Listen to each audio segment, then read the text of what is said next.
Welcome to our channel. Today we how to activate ChargePoint app to set wall connector charging limits, detailed guide step by step clearly. To activate the ChargePoint app and set wall connector charging limits, start by ensuring you have the ChargePoint app downloaded and open the ChargePoint app on your device. Log into your existing account or create a new account if you don't have one. Once logged in, locate the menu icon, which is typically found in the top left corner of the screen. Tap on the menu icon to reveal additional options. Select My Charging from the menu options. In the My Charging section, look for Wall Connectors. Tap on Wall Connectors to access your connected devices. If you have not yet added your wall connector, follow the prompts to connect it to your account. After your wall connector is added, select it from the list.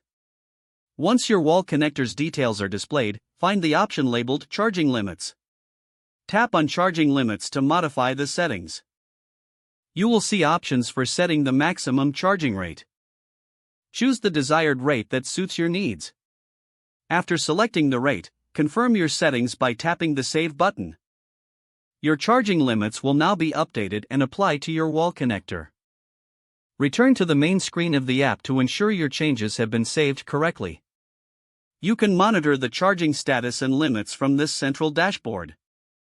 To further customize your wall connector settings, explore other features found within the app. Congratulations! You have successfully activated the ChargePoint app and set your wall connector charging limits.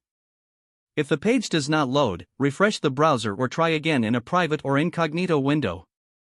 Make sure you are using the correct email address, then retype it carefully to avoid small typos.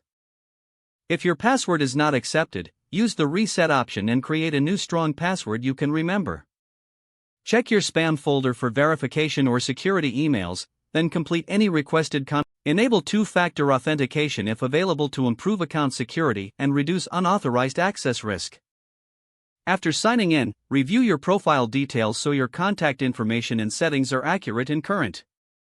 If you see an error message, note it down and try again after restarting your device and internet connection. Log out when you finish, especially on shared devices, to keep your account and payment information secure. If the page does not load, refresh the browser or try again in a private or incognito window. Don't forget to like this video and subscribe to our channel for more step-by-step tech guides.